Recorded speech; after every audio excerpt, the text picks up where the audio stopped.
Once upon a time, the infamous rover Reynardo plundered the floating isles. Then his mother called him to her deathbed. "Swear to me that you won't die on the gallows," she rasped. Reluctantly, he swore. And he whiled away his days at home with music, cards, and wine. But the Emperor had changed. He'd been good once, a shy, almost humble toad. He'd built universities. But then people started whispering about mass graves in the woods, midnight rituals, victims screaming. The Imperial Ravens would round up entire villages, and no one ever returned. The Ravens had come to Ubar scouting for ancient books said to be of great power. But the librarians had hidden the books, so they'd burnt the librarians. The citizens, outraged, had driven them off. The Ravens had come back with dropships. The kid had fled with one of those books. He was brave and dumb and wanted to join the rebellion. And Reynardo had promised his mother he'd protect him.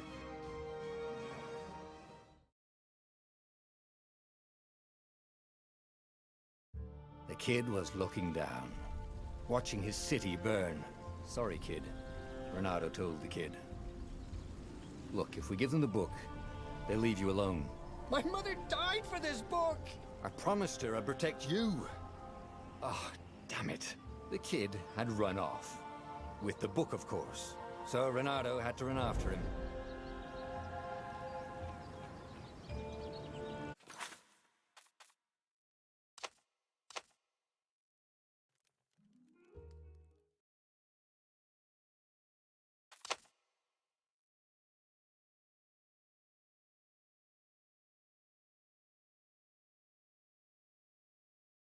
Once upon a time, the infamous rover Reynardo plundered the floating isles.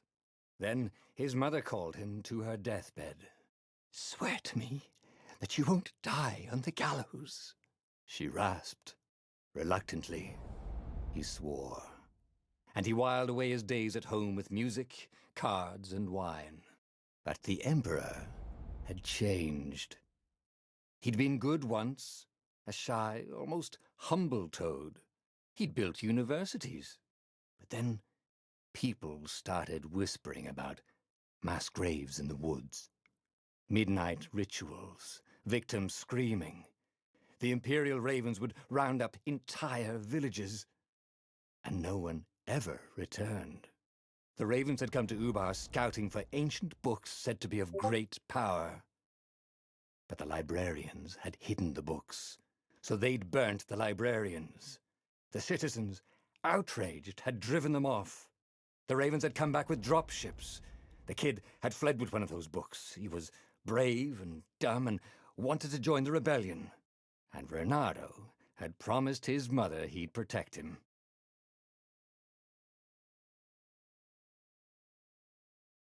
The kid was looking down, watching his city burn.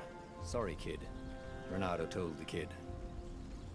"Look, if we give them the book, they'll leave you alone."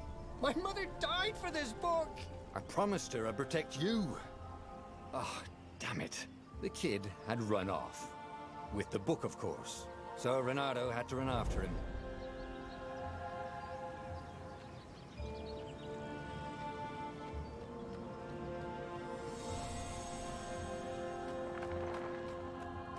The two ravens were staring at the kid like he was their dinner, which probably was what was in their tiny brains. "Hey," Reynardo said. They cocked their heads at him. "Pick on someone as ugly as you." Wait, that didn't come out right. "For the Emperor!" The ravens cawed and rushed at him.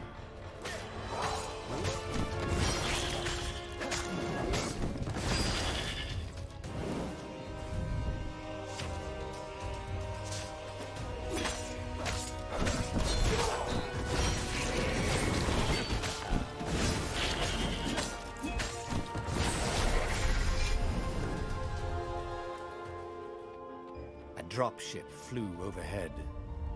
He hoped they hadn't noticed him. The kid.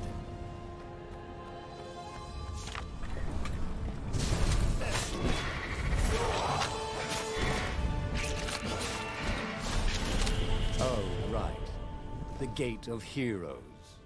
Someone's idea of a joke, making the skyship docks a gated community. You needed a hero's sword to open it. And the kid was on the other side of the gate. Who let you through? Promise me you'll take the book to the rebels, or I'm gonna steal your ship. I'm not taking that damn book anywhere, and neither are you. Try and stop me, laughed the kid. I bet you don't even have a hero's sword. And with that, the kid hopped away. Had to hand it to the kid. He was an idiot, but he had guts. Where was Reynardo going to get a hero sword? And perfect. A hero sword. QED. This is what he got for settling down and finding people to care about. The kid's mum had been a swell cook, and she'd laughed at Reynardo's jokes, even when he didn't know he'd made one. And then the ravens had come to burn her. And she'd made him promise to protect the kid. But she never told him where the book was. Just the kid. He came up to a ledge. It was too far to jump. There'd been a bridge here before, hadn't there? And there was Peter, giggling at him. "How'd you get across?" he asked the kid. "Where'd you find a hook?" "I hopped," said the kid. Wise-ass kid. Hey, look out behind you. "Q," said Reynardo. Ah, ravens.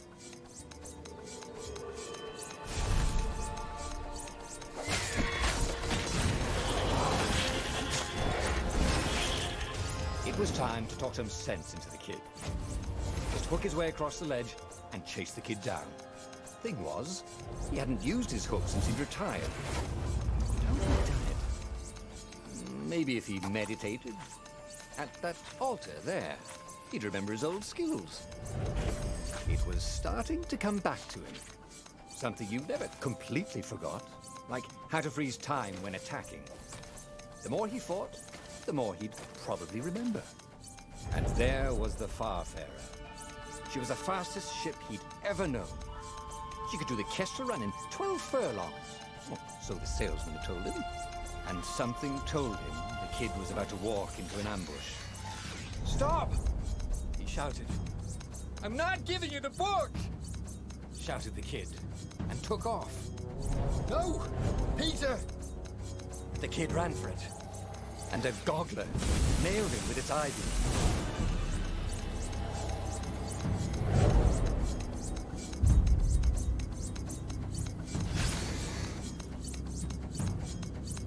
The book was unburned. Next to it were the buckles from the kid's shoes, and a kid-sized pile of ashes. Damn it, why hadn't he lied and told the kid he'd take the book to the rebels? The kid would be alive now. Really pissed off and betrayed, but alive. Oh, damn it. Reynardo picked up the book. He couldn't let the Empire have it now. He was going to have to get it out of there. He'd be a wanted man. Probably have to join the rebellion just to have a place to dock.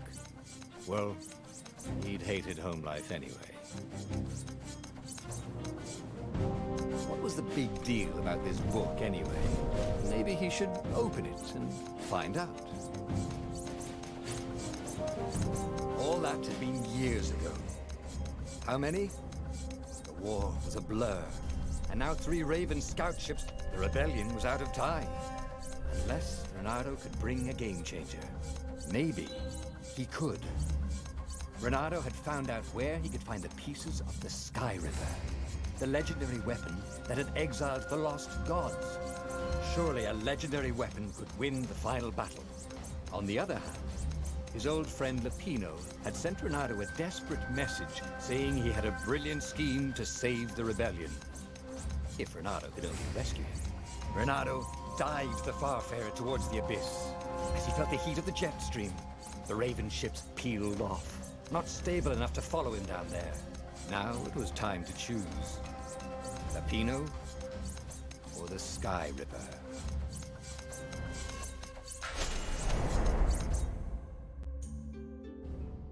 Lapino had apparently managed to confuse the judge by arguing that he hadn't actually stolen a winged horse. He'd only sold it. But wait, where was the prison? The village was empty. Had everybody fled the ravens?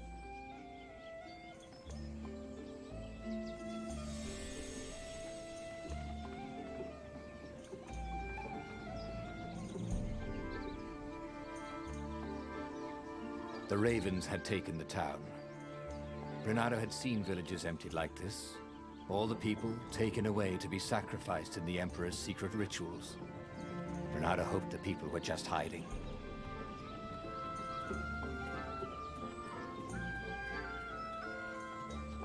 He wasn't that good. Yet.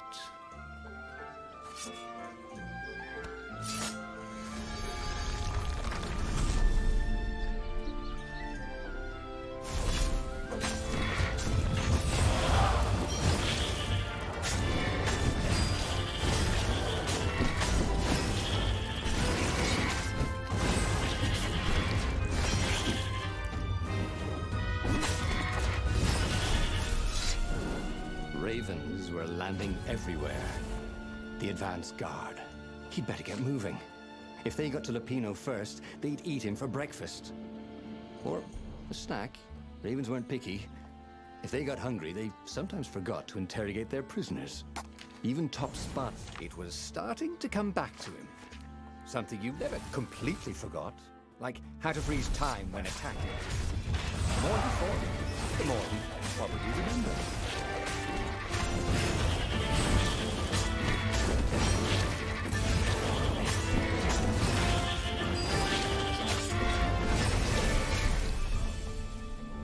Renato felt a chill run down his back. Or possibly a flea.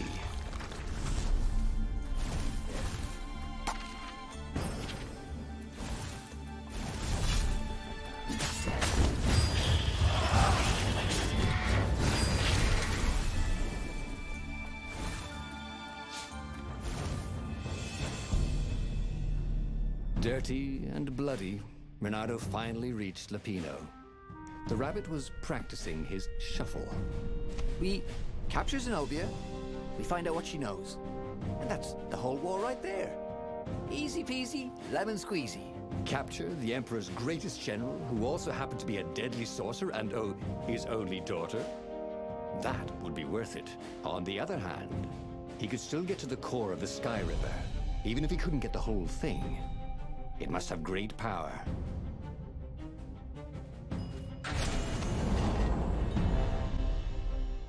It's beautiful here, thought Renato.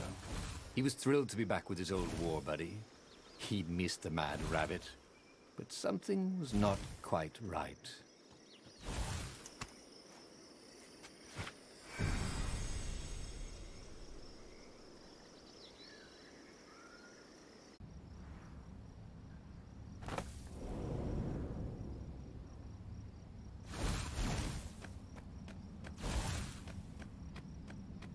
There was something sour in the air.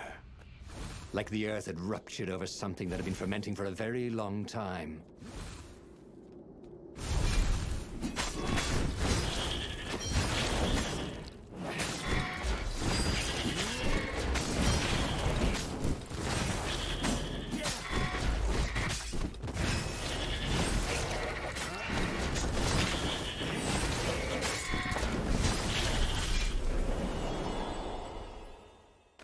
Renato felt wrong all over. He could feel an almost palpable sickness in the air.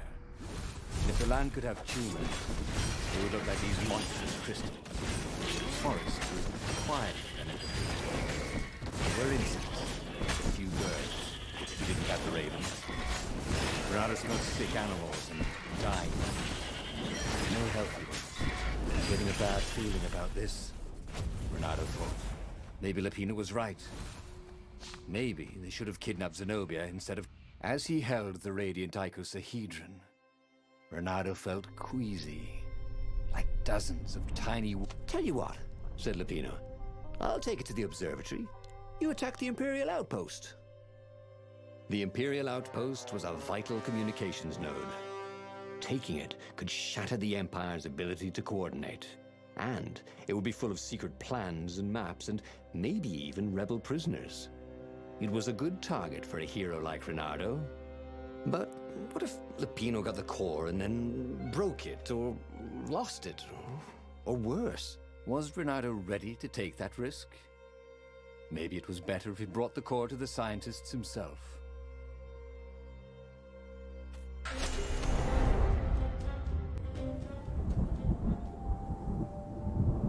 As Lupino vanished into the wilds of the Nexus, Reynardo vaguely remembered Lupino had a baby daughter, didn't he? And he told her mother he was going out to get some Easter eggs, and he'd never come back. But Reynardo was relieved not to carry the core anymore. He was already feeling better. And who knows, maybe this time Lupino would get it right.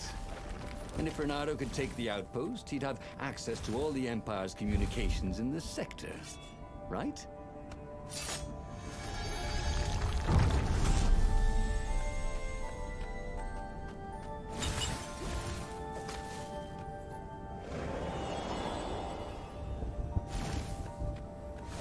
Reynardo caught his breath.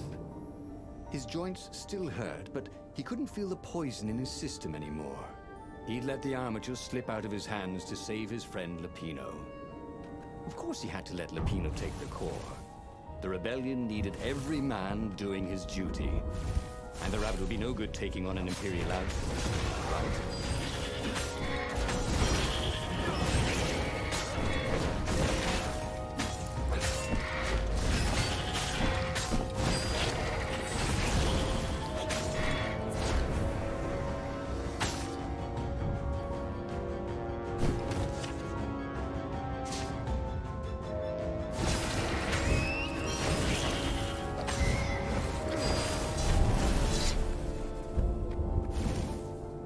Reynardo took the outpost with a song in his heart.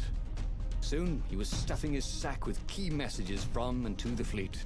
Then the Farspeaker Toad chortled a new message. The observatory had been sacked by ravens.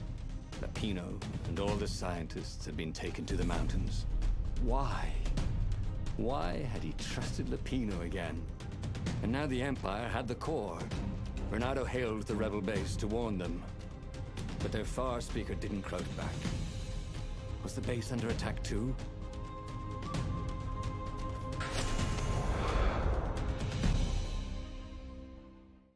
There were Imperials everywhere in the ruins, and dead civilians. The ravens were killing everything in sight. Reynardo was relieved to see no rebels among the dead. Maybe the secret base was still secret, but there were huge burn marks on buildings. What monstrous weapon was the Empire using here? The core had great power, but they harnessed it somehow, even though they didn't have the armature. Reynardo felt ready to take on new powers. He could smell charred flesh and hear screams. The ruins were on fire, but the ravens had rigged up the core as some kind of burning ray. They wouldn't need to know the secret location. They were burning everything. It was killing them too. Their black feathers littered the path. He would have to take the core from them. It was the last thing he wanted to do.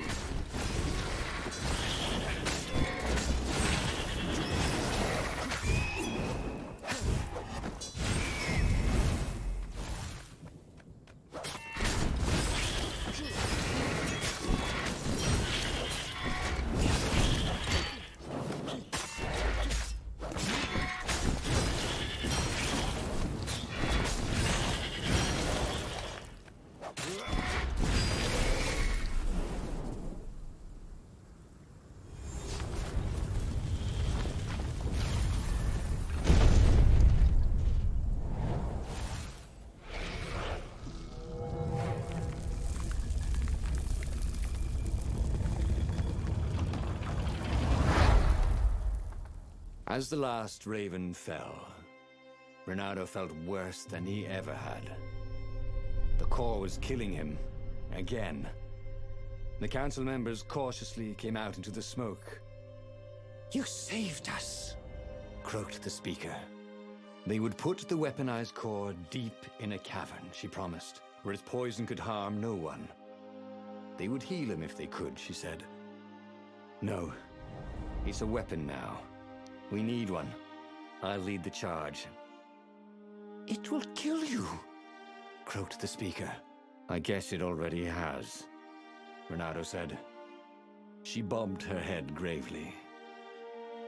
When all this is over, she said, we'll name our new capital city for you. He flew towards the Imperial fleet, a myriad ships in disciplined formation, waiting for the signal to destroy the rebellion forever. Behind him, the rebels were charging. If he failed, they would die. And so the final battle began. Everything hurt. It was unpleasant to fight this way. With each blow he struck with his sword, he felt weaker. Yet each time the core fired, it got brighter. As if the heat from the burning ravens and buildings only fed its hunger. He wondered where Lupino was. Wasn't he supposed to be in the battle? No. He'd been captured, hadn't he? Oh, Renato's mind was smoky now, like the burning fleet. He hoped this wouldn't take long. Who needed bridges, anyway?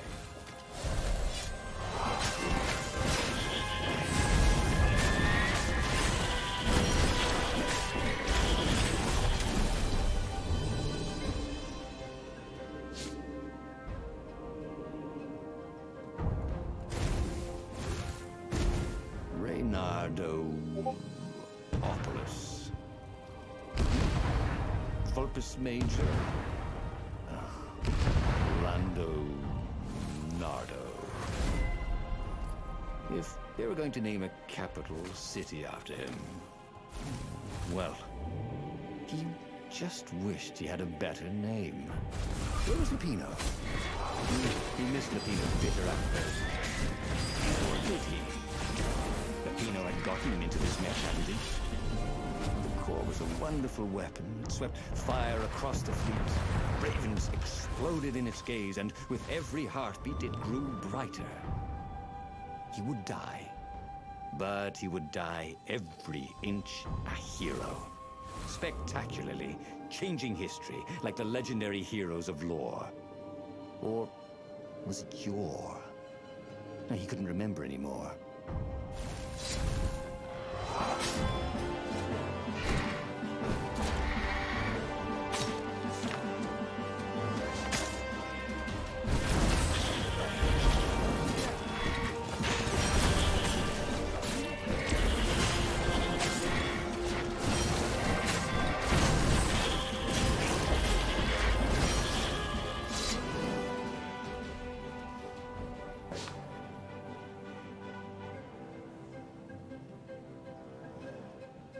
Renato fell to his knees.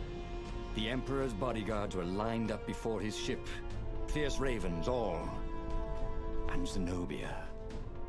She was conjuring. He could not take another step. All he could do was fire the core. The ravens, Zenobia, the ship, all burst into flames, disintegrated, and blew away. So they had one, after all. The core grew brighter. He shielded his eyes, but he could still see it through his sleeves and through the flesh of his arm. And then he felt heat, as the fire grew to consume both fleets. And then he felt nothing. Okay, that was weird. He could have sworn he just died. Instead, he was on the Farfair. The clouds parted over the Isles of Boreas. It was time to choose. The rebellion was in trouble. Ravens were scouting for the secret rebel base. They needed a game changer. Pieces of the Sky Ripper had surfaced. Renato knew that using it could go catastrophically wrong. But he was sure he could figure out how to use it safely. Also, a temple had risen out of empty desert. The Emperor had brought the Sky Ripper pieces up out of ancient burial by his obscene rituals. Could this be where the Iblis Stone was hidden? Someone better get it before he does, thought Reynardo. On the other hand, his old friend Lapino needed rescuing. Lapino was no game changer, but could Reynardo really leave an old friend to the Ravens?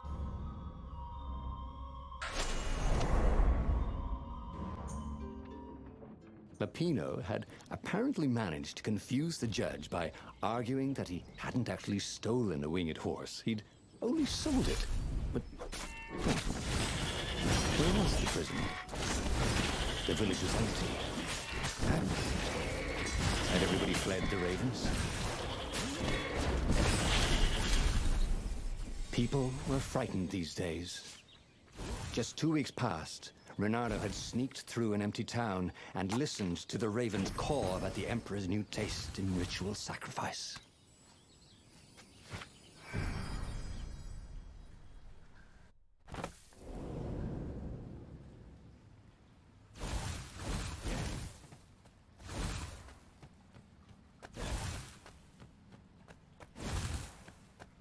Can't we just agree to disagree? Said Reynardo. No?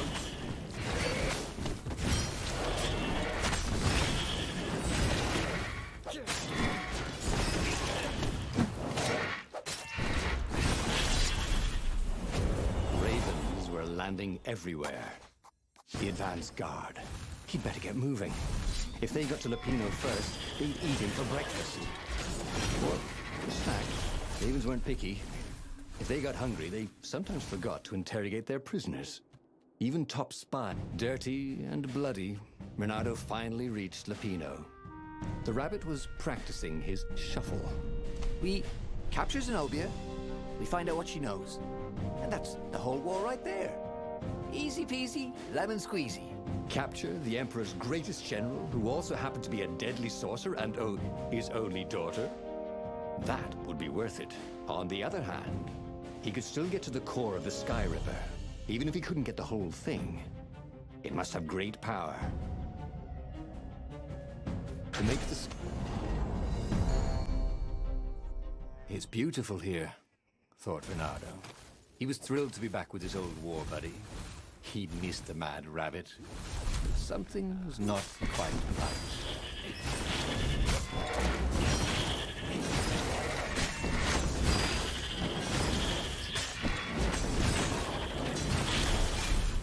There was something sour in the air. Like the earth had ruptured over something that had been fermenting for a very long time. Reynardo felt wrong all over.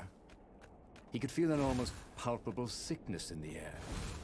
And if the land could have tumors, they would look like these monstrous crystals. The forest was quieter than it had been. There were insects, but few birds, if you didn't count the ravens. Reynardo smelled sick animals and dying ones. No healthy ones. I'm getting a bad feeling about this, Reynardo thought. Maybe Lapino was right. Maybe they should have kidnapped Zenobia instead of coming here.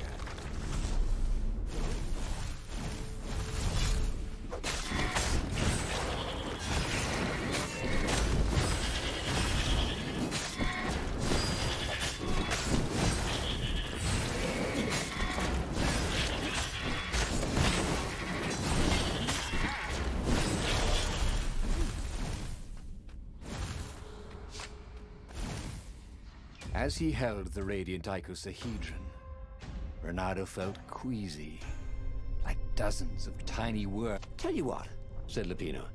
I'll take it to the observatory. You attack the Imperial outpost. The Imperial outpost was a vital communications node. Taking it could shatter the Empire's ability to coordinate. And it would be full of secret plans and maps and maybe even rebel prisoners. It was a good target for a hero like Reynardo. But what if Lapino lost the core to the Empire? That could be a good thing, couldn't it? Was Reynardo ready to take that risk? Maybe it was better if he brought the core to the scientists himself.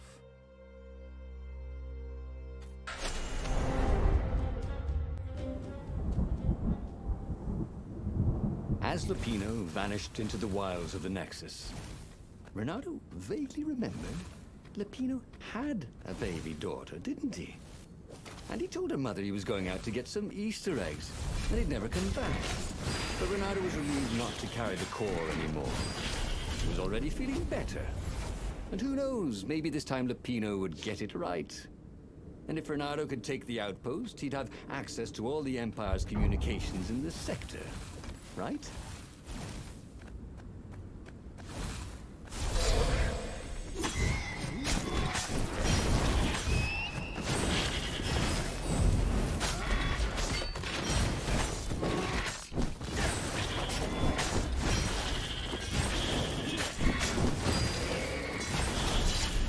Renato caught his breath.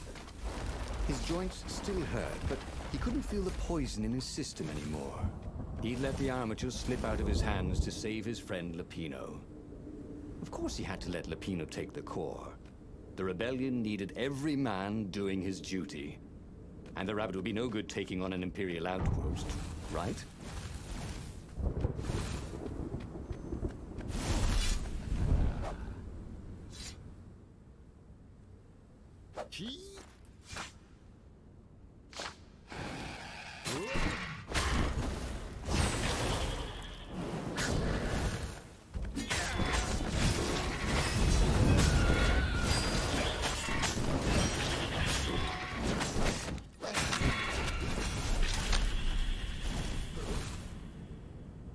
Renato took the outpost with a song in his heart. Soon, he was stuffing his sack with key messages from and to the fleet. The observatory had been sacked by ravens. Lupino and all the scientists had been taken to the mountains. Why? Why had he trusted Lupino again?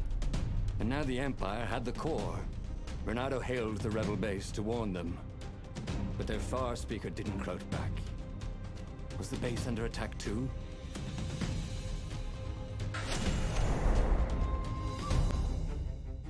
Renato felt a twinge of doubt.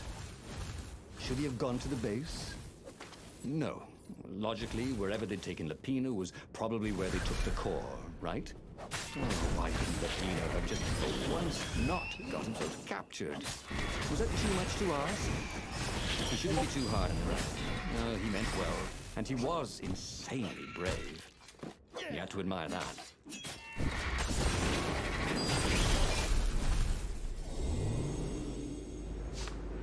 There was an inscription on the platform.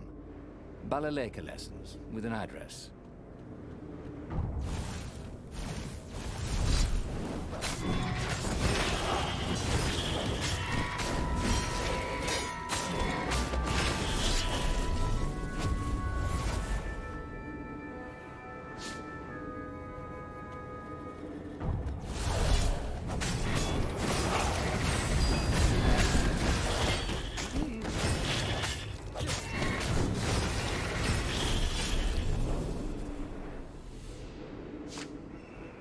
Where were they holding Lupino anyway? There was no sign of him or the ravens who'd captured him. Just rocks and snow and the usual scouts. No sign of the core either. Was this a wild rabbit chase? Oh, trust Lupino to screw up even getting captured. But what was this rebellion for anyway? Oh, Lupino was a useless goof.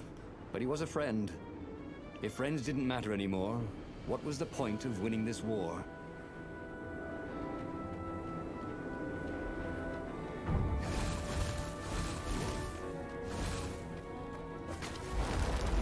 Renato wondered if his future self had commissioned these poles.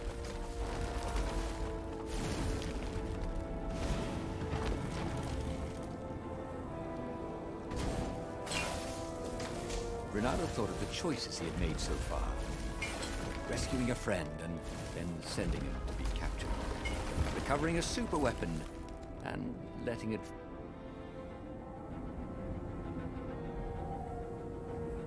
At the end of the mountain path, Renato came to a clearing. It was a campfire. Raven feathers and... oh, Lupino's lucky deck of cards. Well, that wasn't good. Renato hoped Lupino would not try to cheat his captors at cards. Ravens were much better than weasels at counting. and they had a very poor sense of humor. Then, he saw what he had hoped never to see. Fresh scraps of rabbit fur. Ragged and bloody, ravens would eat anything. By Grabthar's hammer! Renato screamed at the sky. I will avenge you! The rebels had assembled their fleet. Ahead, the clouds were dark with Imperial ships. If he could reach the Emperor before the rest of the rebels did, maybe he could settle this without too much bloodshed. He set sail, and the Farfarer shot forward. Poor Lapino had never been a great warrior. The mad rabbit was good for a lark and a laugh. And a pint. The thought of ravens eating him made Renato furious. The way they were eating up a land. The way the Emperor was eating up the people with his new, bloodthirsty ways. He would make them all pay.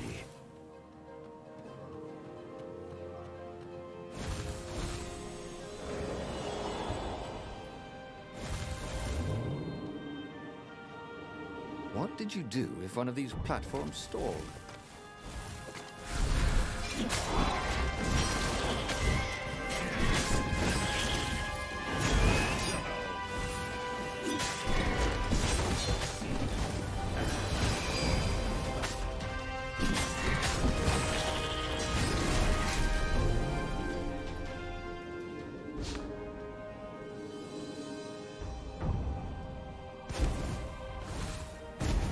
He had given up every objective to save his friend.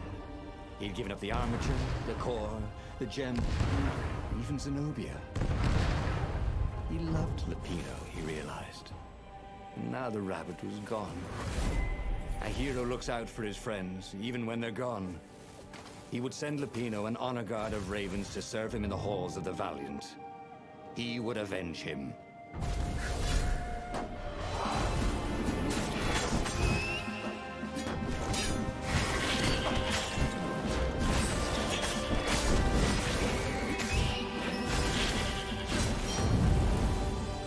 Can I borrow that?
Finally, he reached the Emperor's ship. And there was Lapino, surrounded by ravens. He was alive! They'd eaten some other rabbit. I'll save you! He shouted with joy and flung himself at the ravens. "Oh, you shouldn't have," said Lapino when the last raven was down. Renato threw his arms around his best friend. "I had to come. I love you, man. You really, really shouldn't have," said Lapino. And Renato felt a rather sharp pain in his back. As he collapsed, Lapino took the dagger out of Renato's back and wiped it off on Renato's sleeve. "Why, you always have to be the hero. Brave Renato, epic Renato, super sexy Renato, and I'm sick of it. But I loved you." "And you thought I was the idiot," said Lapino as Renato died. Renato stared at the book. He was still alive. Again. And still only flying away from burning. The clouds parted over the Isles of Boreas. It was time to choose. The rebellion was in trouble. Ravens were scouting for the secret rebel base. They needed a game changer. Pieces of the Sky Ripper had surfaced. Renardo knew that using it could go catastrophically wrong. But he was sure he could figure out how to use it safely. Also, a temple had risen out of empty desert. The Emperor had brought the Sky Ripper pieces up out of ancient burial by his obscene rituals. Could this be where the Iblis Stone was hidden? Someone better get it before he does, thought Renardo. And also, his old friend Lapino needed rescuing. Of course, Renardo had a pretty strong suspicion that Lapino had betrayed the rebellion. But could Renardo really leave an old friend to the Ravens?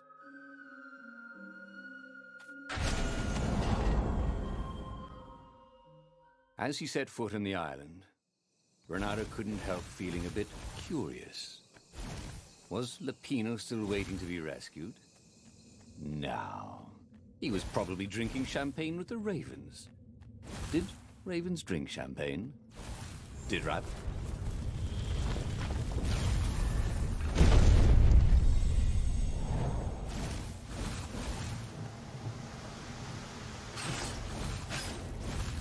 These things really slice like ham.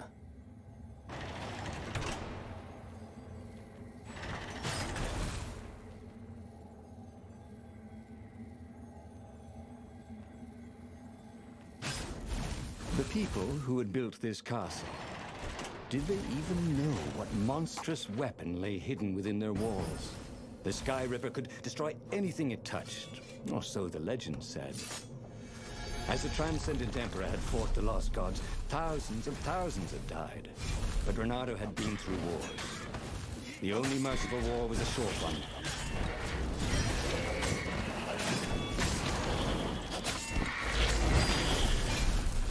Renardo had learned so much about... Ooh, what was it again?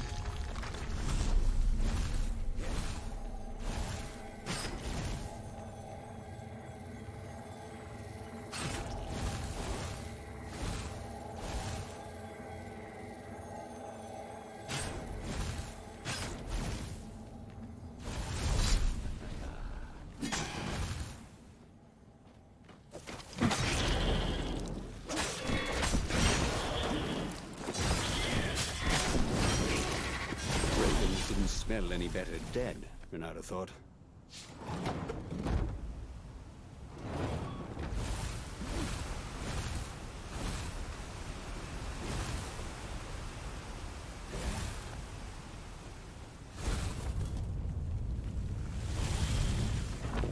There it was. Sky Ripper's armature. The stuff that dreams are made of. Engineers, how is it part of a weapon at all? He'd have to ask a scientist. But first, he'd get the second piece. Sky Ripper had a heart, a core that had come to rest on the next island. Well, there was another island he could reach. Zenobia had just invaded it with her father's Raven battalions. She must be encamped there still. But fighting Zenobia now, that made no sense at all. He'd already sacrificed one friend to get this armature, was it? He didn't need to hurry to face her. She would find him.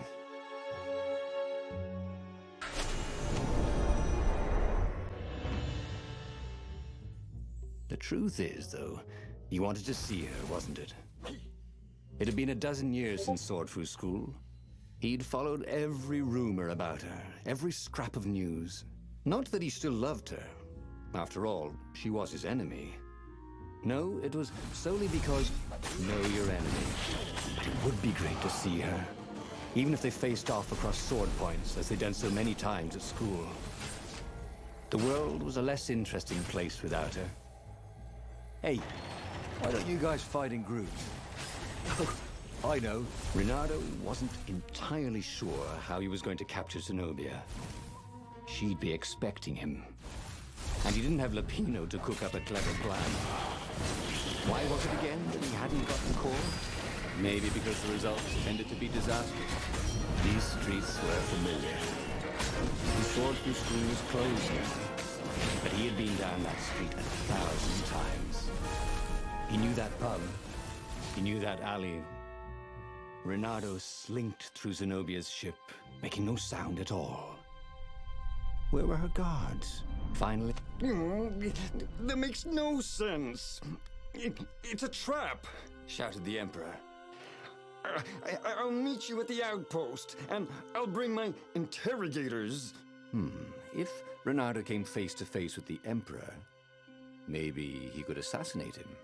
But maybe it would be smarter and safer to turn Zenobia against her father.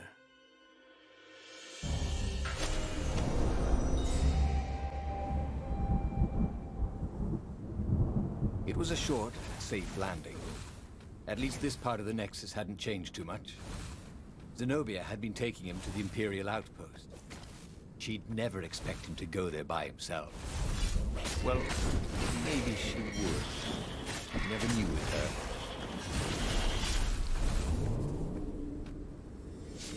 There was an inscription, no spitting.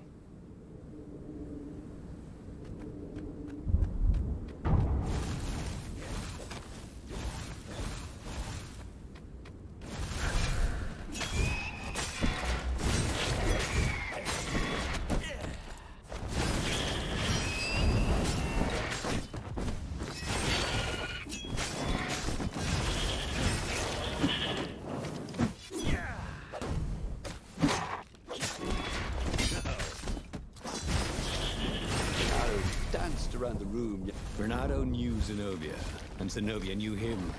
She'd suspected a trick. Now he'd vanished. She would probably guess that was his plan all along. Perfect. Maybe she wouldn't use the Sky Ripper. At least not without taking it to the scientists at the observatory first. Meanwhile, the Emperor would be coming to the outpost personally. This could be good.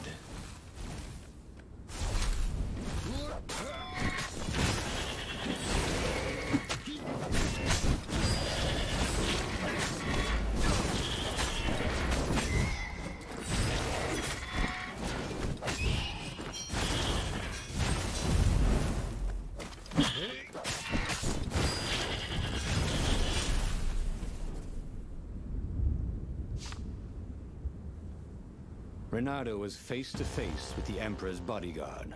They looked very tough, but the Emperor held them back. Oh, well, that's a job well done, thought Reynardo. Now the fleet would be in all sorts of disarray. But maybe he could find her in the mountains. She always used to go to the mountains to hide from the world. Maybe he could even turn her against her father. Or maybe he could reap the benefits of the chaos he had sown. It was time to report to the Rebel Council, and then launch the attack on a divided and very confused Imperial fleet.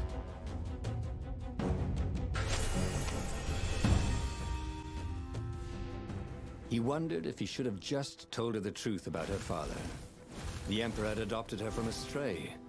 That was the source of all her loyalty. But even then, he'd been dreaming of a bargain with the lost gods. They alone could make him immortal. The Emperor would have to seal that bargain with the life of someone who truly loved him.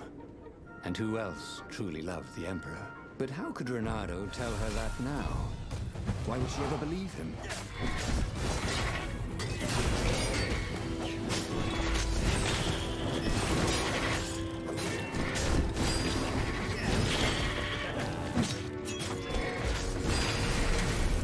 Reynardo was remembering all his old tricks. And some new. The funny thing was, she should have trusted him. He told her the truth, the whole truth, and nothing but the truth. Oh, all right. The truth was, he'd played her like a fiddle. And how often had he ever done that? She was so smart. Smarter than him, really.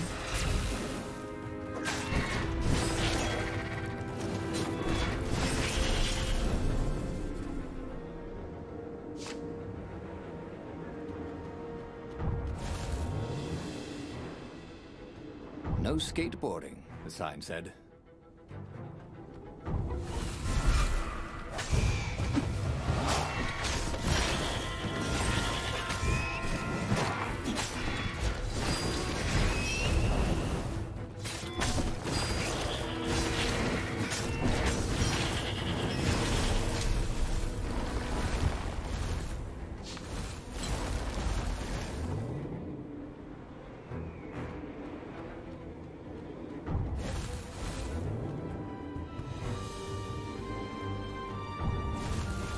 just have a dash, thought Renato.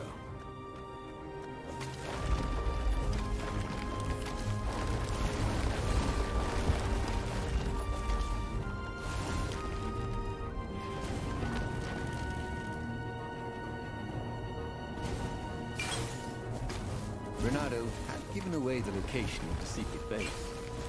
Fortunately, the Emperor thought it was all a trap. He even mistrusted his own daughter.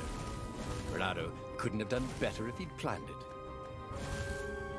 What have you done to me? Zenobia demanded. My own father thinks I'm a traitor. So? But I'm loyal. So what? You're a bastard, Renato, she said. Now, you love that about me. You really did want the core, didn't you? And the Iblis stone. Yep. He gloated. You get all that? She said to the far speaker toad he'd failed to spot. I am so relieved, my daughter, said the far speaker. And Zenobia got into her ship and flew off. Damn it. The old far speaker trick. How had he missed it? This was very bad. Zenobia back in her father's good graces, and both of them ready to use the core and the Iblis stone. He got back on the Farfarer. Briefly, Renato thought of fleeing. The odds were surely against him. Never tell me the odds, he told himself. Odds confused him. He preferred to trust his gut. And so he sailed on to attack the fleet. Alone, if necessary. There were not many rebels here, and they were disorganized. The Empire had obviously attacked the secret base. The formerly secret base, whose location Renato had so helpfully pinpointed on a map. There was still time to turn around, wasn't there? But Renato hated turning around. Heroes don't turn around, they just own their screw-ups and turn them into impossible victories, right? Where did that go to?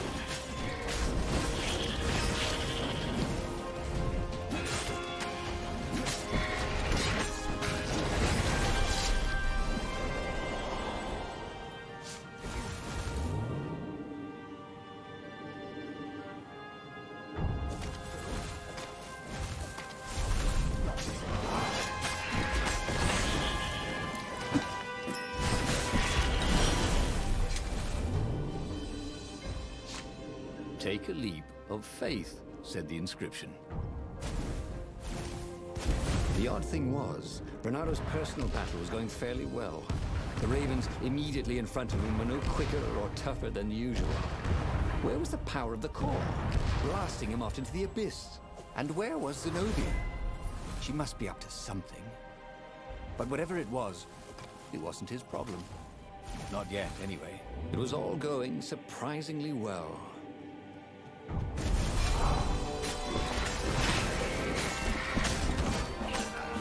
No one beat Renato at hot potato.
At last, he came to Zenobia and the Emperor. She was sealing up a kind of squat coffin, banded with lead. So glad you're here. Croaked the Emperor. You will be witness to my final victory. That's creepy, Dad, said Zenobia. But thank you. Because of your shenanigans, we tested the core. It's really unstable. It could have blown us all up. It could, said Renato, a little frustrated that she'd figured it out. Anyway, we already destroyed your secret base, so we don't need a super weapon. We're just going to bury it. Do we, torture you? Or give you a medal? Sometime later, Renato got an invitation to attend the Emperor's ritual sacrifice of his daughter. They took him out of his dungeon cell and gave him all his medals to wear. A little while after that, the lost gods returned, and the sun went black, and the Emperor ate his soul. And just like that, he was alive again, and back on the Farfarer, still fleeing. The clouds parted over the Isles of Boreas. It was time to choose. The rebellion was in trouble. Ravens were scouting for the secret rebel base. They needed a game changer. Pieces of the Sky Ripper had surfaced. Renato knew that using it could go catastrophically wrong, but he was sure he could figure out how to use it safely. Also, a temple had risen out of empty desert. The Emperor had brought the Sky Ripper pieces up out of ancient burial by his obscene rituals. Could this be where the Iblis stone was hidden? Someone better get it before he does, thought Renato. And also, his old friend Lapino needed rescuing. Of course, Renato had a pretty strong suspicion that Lapino had betrayed the rebellion. But could Renato really leave an old friend to the Ravens?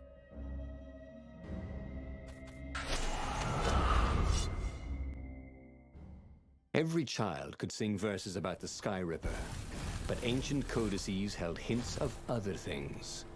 A stone that ate souls, a ruby that drank blood, a jewel only a righteous man could give away.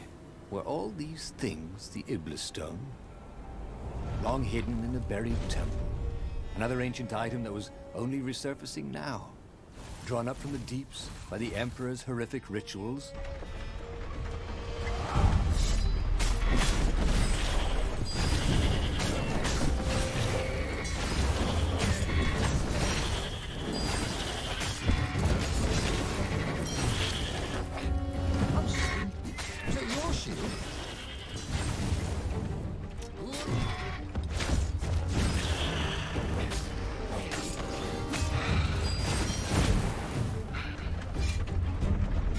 Ravens were already here, cawing in frustration. They were still searching for a way in. Good. And he hadn't come too late.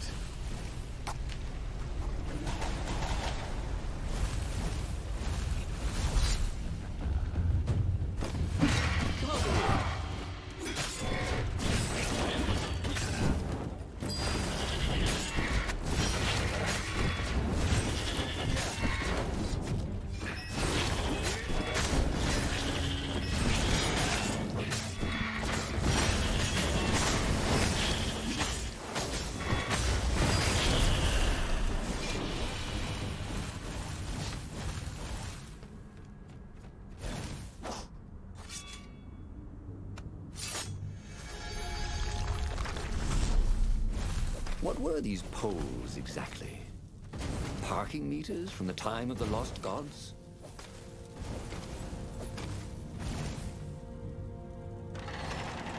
Renato was running out of ideas. Zenobia loved him to death. The Sky Ripper destroyed everything. Lapino was a filthy traitor. Using a stone named for an evil god seemed unwise. But what else was there? I should really look for another line of work, he thought. And then he died.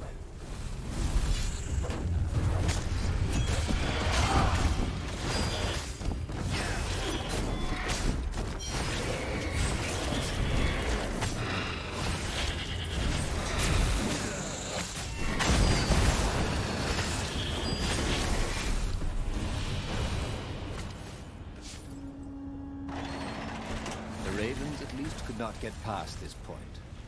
Obviously, the temple builders knew how to deal with tomb raiders.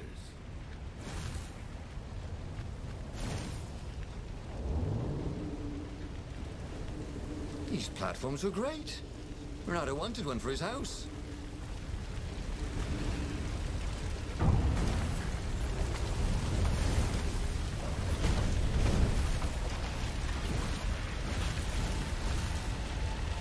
It was a stone of the purest blackness. It reflected no light, like a void made.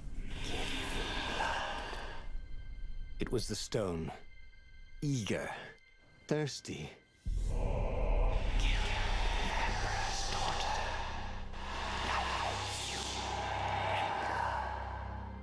That seemed tempting and terribly wrong. Zenobia was the Emperor's greatest general and a potent witch.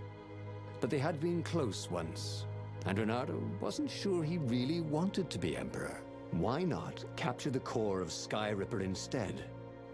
It was the eye of a lost god torn out by the transcendent Emperor to power his greatest weapon. "It's the core," said the stone anxiously.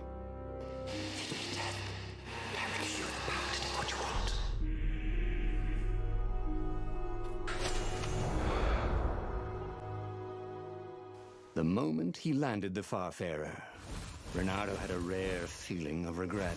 It's not too late, he thought. He could turn around and sail for Zenobia's island. He frowned. Wait a minute. He didn't want to kill Zenobia, did he? Sure, technically she was the enemy, but they'd been at sword school together. They'd never been lovers, but somehow they'd been closer. She'd told him there was something sour in the air. Like the earth had ruptured over something that had been fermenting for a very long time. Sorry, mustache, thought Reynardo.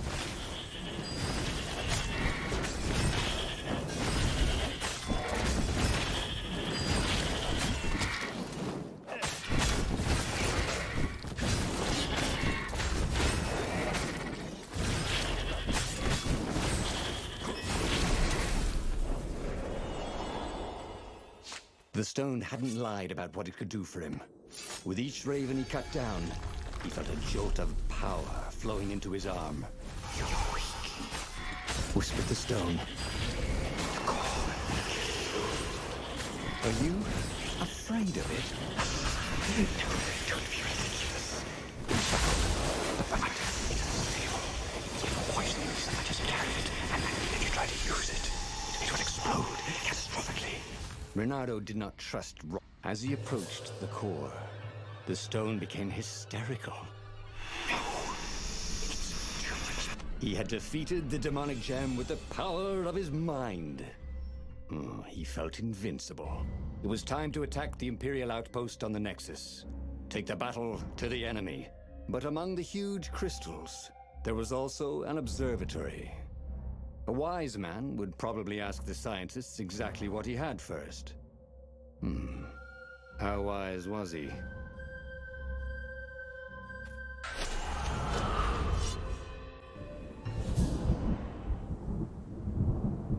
The Nexus was infested with ravens, but that didn't bother Reynardo.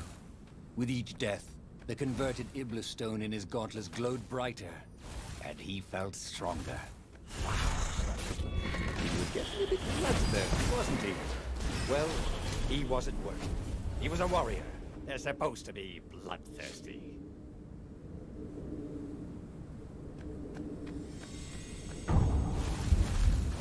What else could you hook?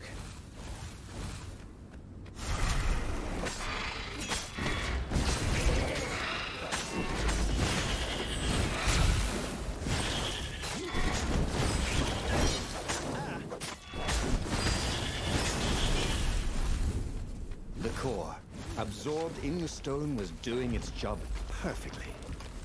Reynardo could feel a little eldritch jolt every time he downed a raven, but then it flowed into the glowing stone the way water flows down a riverbed. It all felt perfectly natural, as if all his life, this was what he had been meant to do.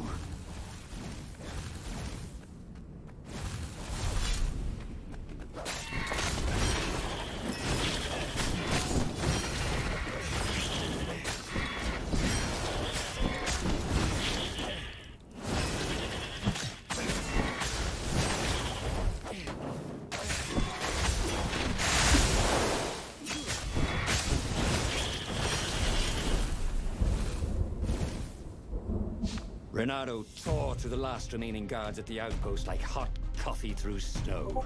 There was a far speaker toad here. And she was. She wanted him to come back to base. They had plans to discuss, and a medal to give him. A large, golden medal. Great, said Reynardo. Let's talk about who else I can kill. Then the far speaker croaked again. Hello, Reynardo. It said, If you get sick of slaughtering second-rate birds in the Nexus, I'm waiting for you in the mountains. Zenobia. She missed him. She loved him. Once she saw how awesome he'd become, maybe she'd join him. They'd kiss and... Well, if she did refuse for some reason, he was no match for him now.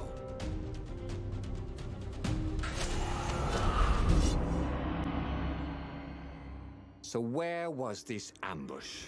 Reynardo couldn't wait. At Sword Fu School, she'd always studied a little harder, practiced a little longer, complained really a lot less. Then she'd become a sorceress. He'd always known he'd have to take her by surprise or not at all. But this would be a surprise indeed.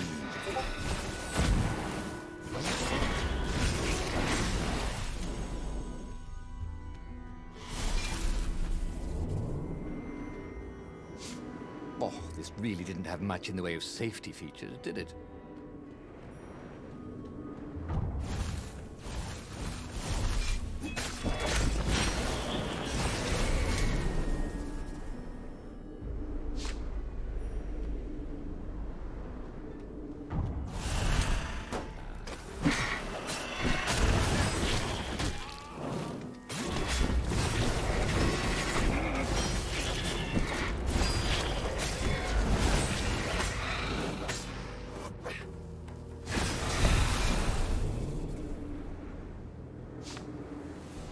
The mountain paths were infested with ravens. That was swell. Every time he cut one down, the stone glowed a little brighter. In fact, everything glowed a little brighter. How white the snow was, and how very blue the raven blood was. Seriously, where was she? He wanted to try his strength against hers.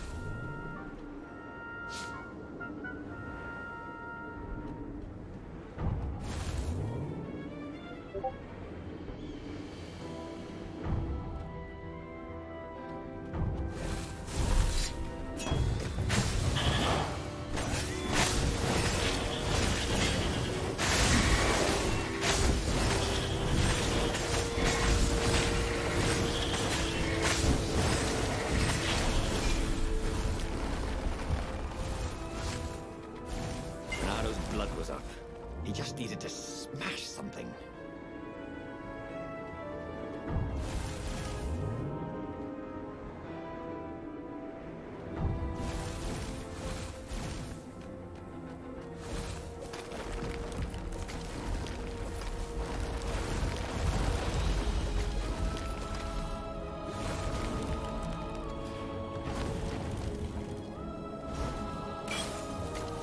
Reynardo felt antsy. He found a source of great power. But instead of joining with the rebels, he was on a fool's errand the Emperor's daughter had sent him on. The rebels were preparing a last-ditch attack against the Imperial fleet, counting on Reynardo to show up. At the end of the path was Zenobia. I thought you were going to ambush me, he said, a little put out. I owe you better than that. I know how you feel about me, love. You want to join up with me, don't you? You got to admit, we'd make a great team. Of all the arrogant, ham-handed, half-assed, half-witted... Oh, come on. What else you here for? That, she said, as a dropship poured a bucket of green liquid on his head. Drowsy gas. You can't stop me with drowsy gas, Zenobia. My power's too strong. Zenobia? Where was she? When he awoke, he was staring up at the sky. Zenobia looked down at him, brooding. I probably ought to kill you, but that'd be a bit tawdry, wouldn't it? She was tossing the glowing stone from paw to paw. This is pretty. Zenobia! He shouted, and then he fell back into sleep. On the Farfarer, Reynardo drank his favorite headache remedy. But it did no good. Zenobia had beaten him again. Oh, he really should have listened to the Iblastone in the first place instead of messing around with the core. He had a bad feeling about the upcoming fight, but what kind of hero misses the final battle?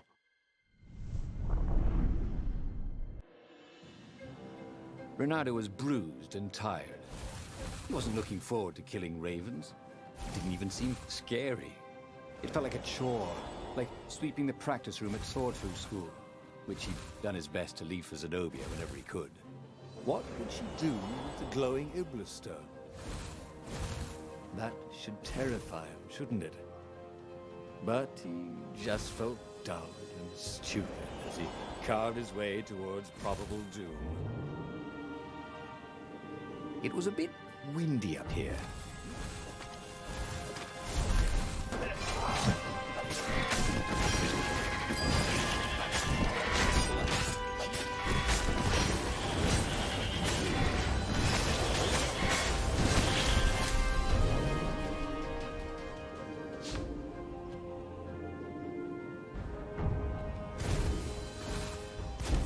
It was all so unfair. He'd wanted to protect himself, protect the world from the Iblastone's hunger for blood and souls. And all he'd done is get mugged. Next time he owned a supernatural artifact that wanted tribute, he'd serve it champagne and caviar.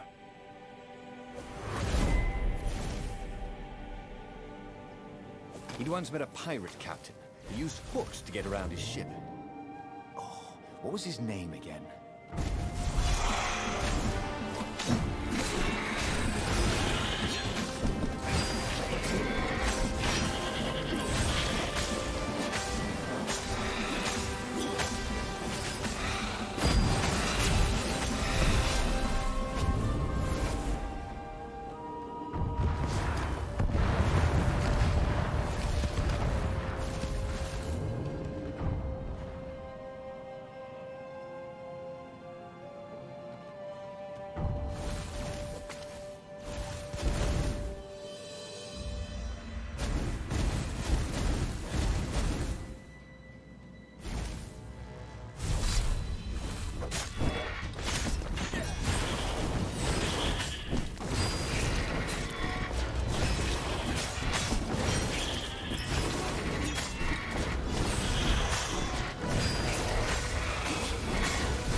Zenobia was cleaning blood off her sword and weeping.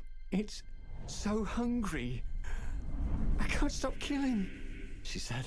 But I fed it the core of the Sky Ripper, and now he's hungry again. She wept. It was true. The Iblastone was black again, a void that seemed to suck all the light out of the sky. Take it from me, Renato, while you still can. Okay. I'll take it, he said. Yes, he thought. This is what it means to be a hero. To save the soul of even his old enemy when it looked like all was lost. He stepped forward to accept the sword from her outstretched hand. She flipped the sword, and the blade went into his gut. As the Iblastone sucked his soul into its infinite darkness, he could vaguely hear a voice, something like Zenobia's chuckle. Sucker.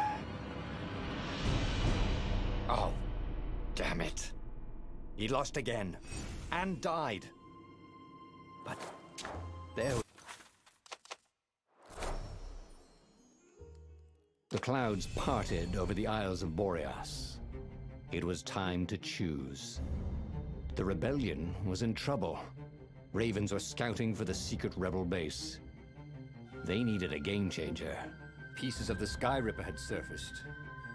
Renato knew that using it could go catastrophically wrong, but he was sure he could figure out how to use it safely. Also, a temple had risen out of empty desert. The Iblastone was hidden there. It was a dangerous artifact. It could corrupt its user into a bloodthirsty monster. Maybe he could find a way to use it to take its power without surrendering to its wickedness. And also, his old friend Lapino needed rescuing.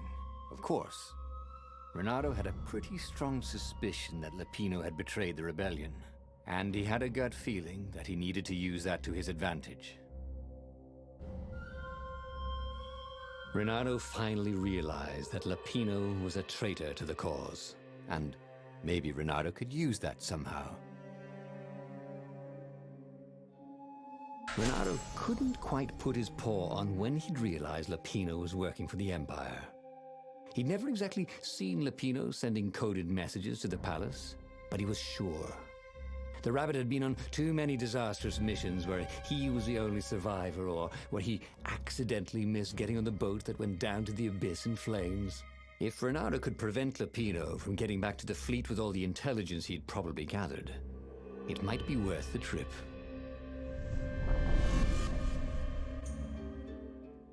How had they come to this? They'd been on so many adventures together. Lapino had talked Renato out of prison at least 4 times, and Renato had rescued Lapino from at least 2 lynch mobs.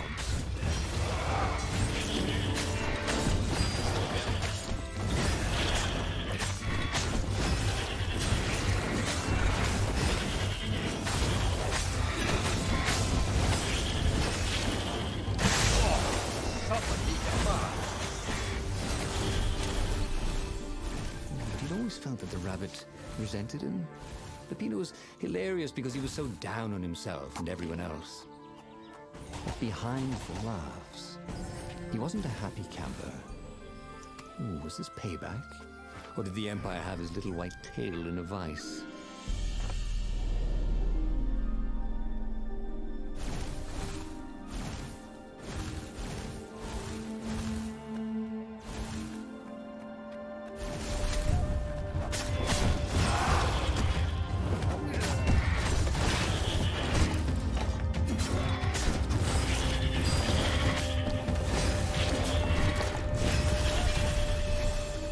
Ravens were landing everywhere from dropships.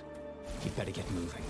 If they got to Lapino first, the rabbit would give the Empire all the intelligence he'd been stealing from the rebellion, and they'd probably give him a medal. He'd have to be very careful about how he played Lapino. At the slightest hint of danger, the mad, bloody, and exhausted, Renato finally reached Lapino. The rabbit was practicing shuffling his favorite. "Oh, I am. The ravens are coming. Now, I got a clever plan to kidnap Zenobia." Renato wanted to clap shackles on the rabbit and shout, "You're a traitor, and I'm not falling for it." But if there was one thing Renato was sure of, it was that the core of the Sky River was dangerous mostly to its user. If he could put it in the Emperor's hands, old Isengrim III might blow himself and his fleet up with it. Yes, that was it.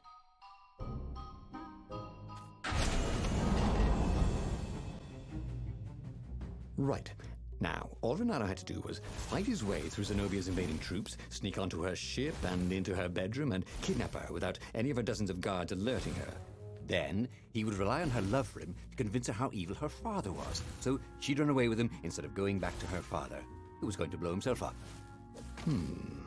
It did sound a little risky, but Renato had a feeling it would work out somehow. It always did. Now, before I kill you guys, Renato says, do you let me know where I can get this smoothie around here?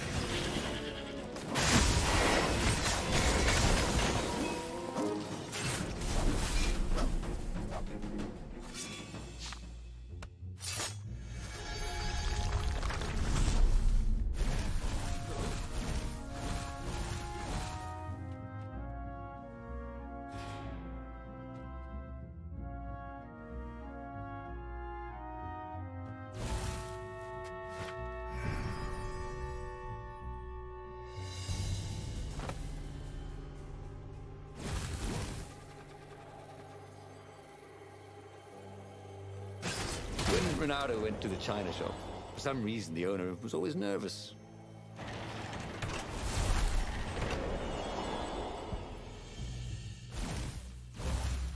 Renato was halfway to Zenobia's encampment when Lapino showed up. He was disheveled and distraught. "They jumped us. I barely got away. Oh, they got the core. Oh, it was all going according to plan, thought Renato. Now he just needed Zenobia on his side. Yes, that was even better. The Iblis Stone. Zenobia could get it. And then the Emperor would have to pursue them. Wait, no. The gem would corrupt anyone, even her. That's it, he thought. Even Lapino. Even though Lapino was already a traitor. It would turn him against his secret master, the Emperor. He would try to make himself Emperor. And the Emperor would have to defend himself with the core. Boom. He was a super genius. This is terrible, Renato told the rabbit. If only I had gone for the Iblis Stone. But now it's lost in enemy territory. He handed Lapino a map. It gives the bearer so much power. We can only hope the Emperor never finds it. What was that? Said Lapino. I think someone's following us. I didn't hear anything.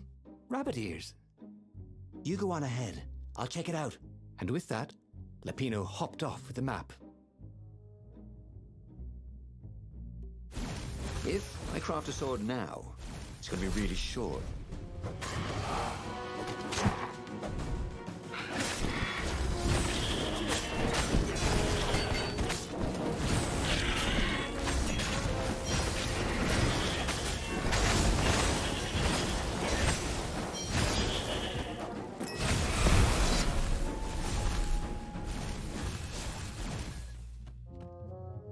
Renato slinked through Zenobia's ship, making no sound at all. She was curled up on her bed. He'd forgotten how beautiful she was, how sleek, how soft. He tapped her on the shoulder with his sword. She was made of smoke, and he noticed he had a very solid blade to his throat. Did you really think you could capture me? Heard a familiar voice. I just wanted to chat, said Renato. Did you ever wonder why the Emperor adopted you? He needs a sacrifice, someone who truly loves him, to make a bargain with the lost gods. That's a vicious lie. He wants to bring them back. That's crazy. Why would anyone... They could make him immortal. An eater of souls. And with that, her eyes widened. She understood. Renato told her how he had rescued a priest whose order had been massacred, how he had slept in a burnt village. At midnight, the Emperor's victims had come to him in his dreams to tell him of the hideous eldritch rituals they'd been sacrificed in. He could still see those kittens and puppies, their wide, sad eyes, their moist noses. You can't prove that. I've got a witness at the observatory.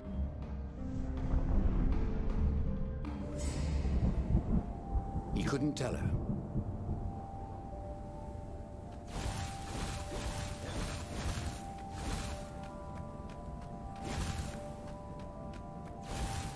He wished there were more pylons he could use the hook on. He needed to construct additional pylons. The rebellion had started after atrocities that the Empire hushed up. Renato had rescued a priest whose order had been massacred for one book. He had slept in a burnt village. Dead kittens and puppies had come to tell him what the Emperor had done to them.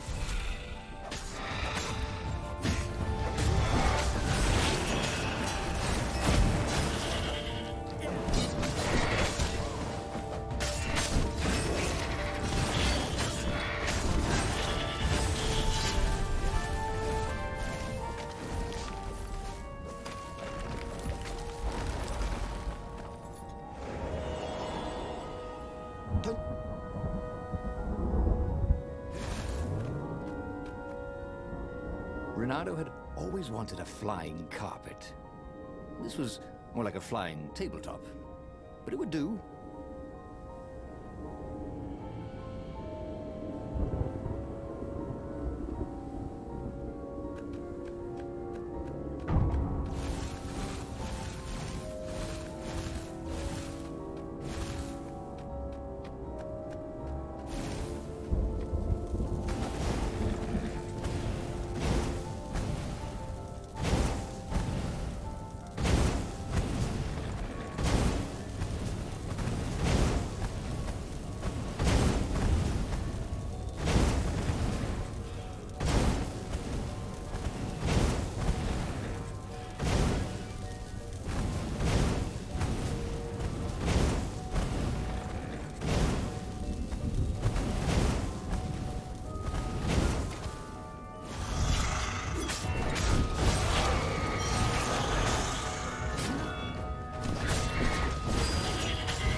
The observatory was a burning hulk.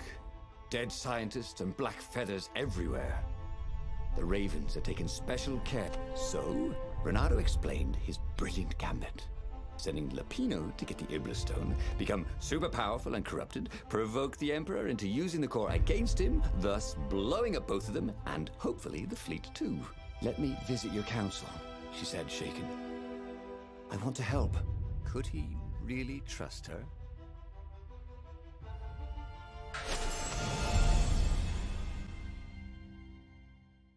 What had Zenobia gone off to do? What was more important than meeting the rebel council? Had he made a mistake, sending her to the ruins? No. He knew they could trust her. He could trust her because she never broke her word. And she could trust him because she could see right through him. Well, she'd probably be there well before him. She at least didn't have to fight her way through rainstorms of ravens.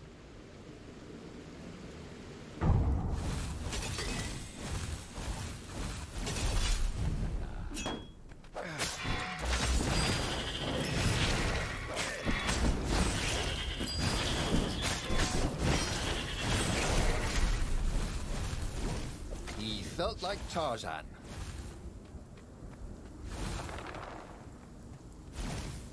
As he came around the bend, there was Lapino, unconscious on the side of the path. And Renato could smell a familiar, sweet, smoky scent. Who? Zenobia. It had to be. She never used a combat spell when she could use drowsy gas. That meant she had the Iblastone. What would it do to her? She hated her father now. She'd kill him for sure. The council wouldn't mind if she killed the Emperor, but murdering her father would destroy her. He had to get to whatever ledge she was on and talk her down from it. That gone beautifully. Where was a bard when you needed one?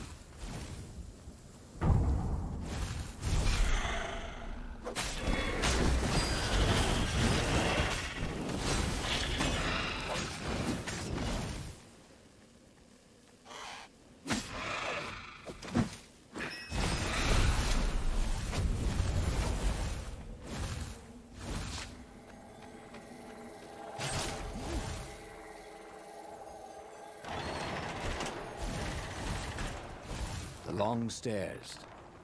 So he was close to the rebel base. He was on fire. So far, so good.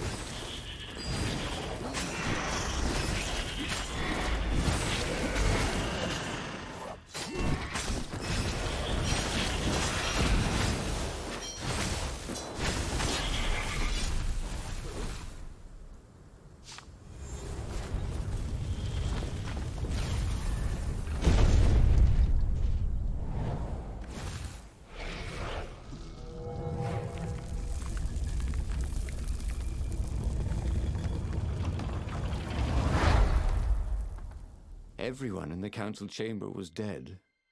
Zenobia stood shivering in the courtyard, drenched in blood. Why? He managed. They started arguing with me. I lost my temper and I wanted their blood. Well, not me. The stone did. Why did you take it from Lapino? I had a plan. You had a stupid plan, she said. I'm going to go kill my father now. No, you can't. You'll just take his place. You'll become worse than him. Get out of my way, or I'll kill you too.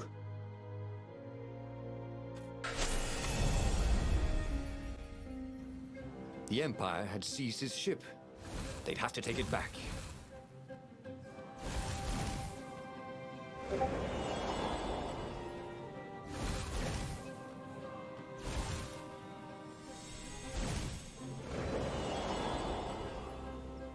Renato felt like he was ready to learn new things. Thank goodness he didn't have to go to school for that.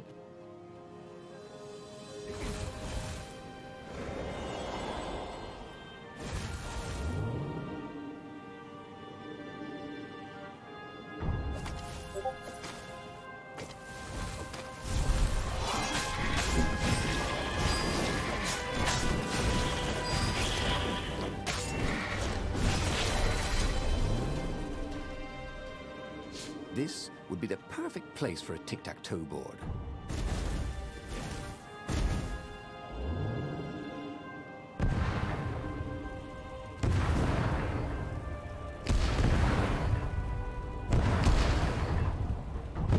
there it was.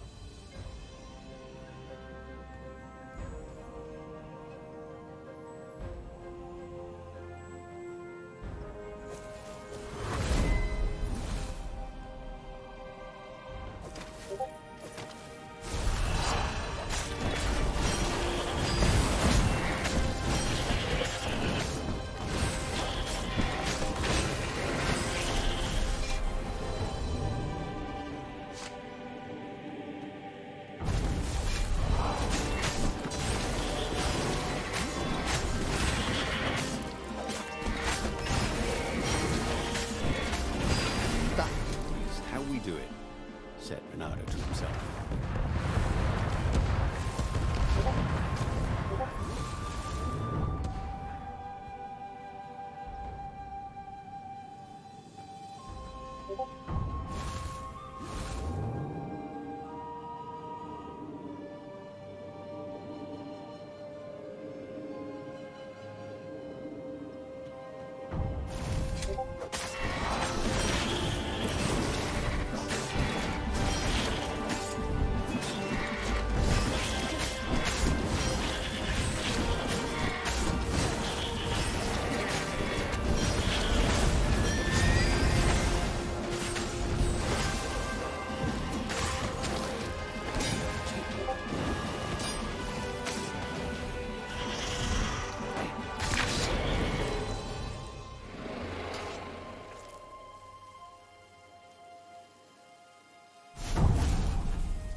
But they did not go unnoticed. Scout ships lifted off, and the long lance of the Imperial flagship. Renato turned downwind to gain speed. The Raven ships could pursue, but they couldn't close. The Farspeaker croaked, You return her and live! "Go sacrifice yourself," yelled Renato. then you won't have her either. On the flagship, the Emperor was readying some arcane weapon. It couldn't be. It was the core. A devastating beam lanced out of the flagship. Renato zigzagged wildly to keep the Farfair out of it.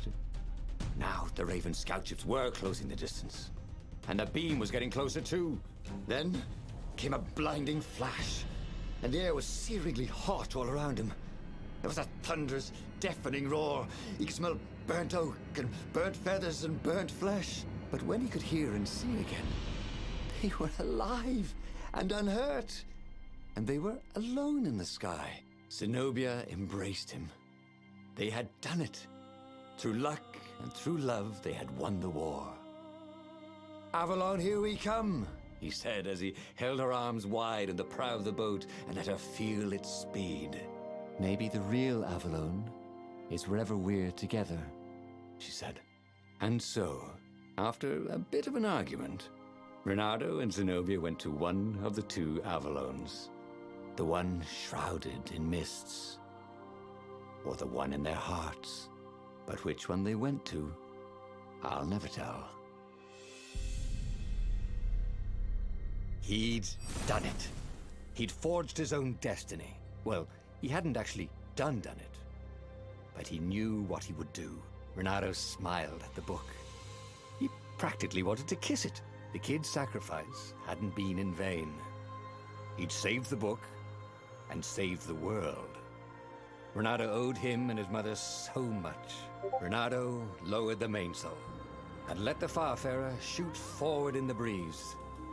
Second star to the right, and straight on till morning. This time, he would win.